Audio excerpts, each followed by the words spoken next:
Hello, old-timer. Do you mind sharing your bench with me? My name's David. Nice to meet you, Charles.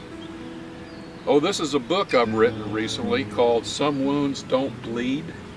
It's a poetic account of some of my PTSD thoughts and some of my Vietnam War experiences. Sure, I'd be happy to. I'll read you one called Experiencing War as a Man of Peace. As a young man, heard Desmond Doss speak, wounded 3 times but had a winning streak, won the Medal of Honor for his gallant performance, conscientious objector and not a conformance.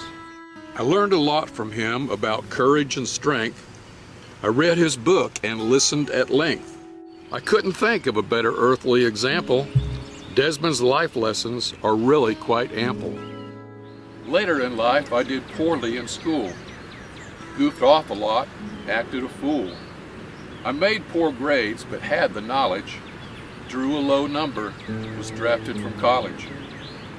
As a conservative Christian, I have many objections.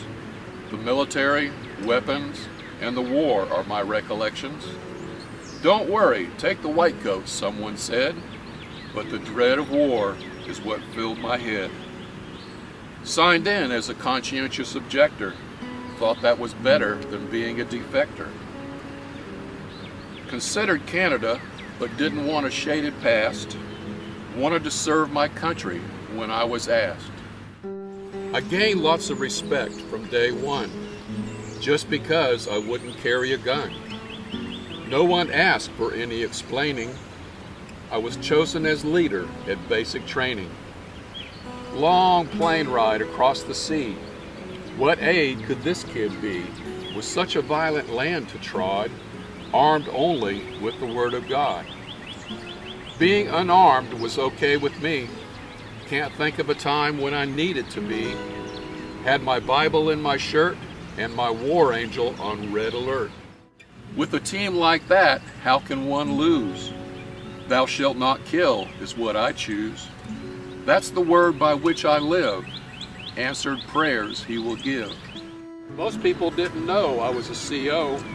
Stayed too busy to be a G.I. Joe. Too busy saving lives. My mission was who survives. Don't know who's right and who's not.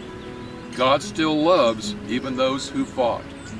Ironic they died off one by one when the only survivor didn't carry a gun. Thank you for listening, Charles. Welcome home, my friend.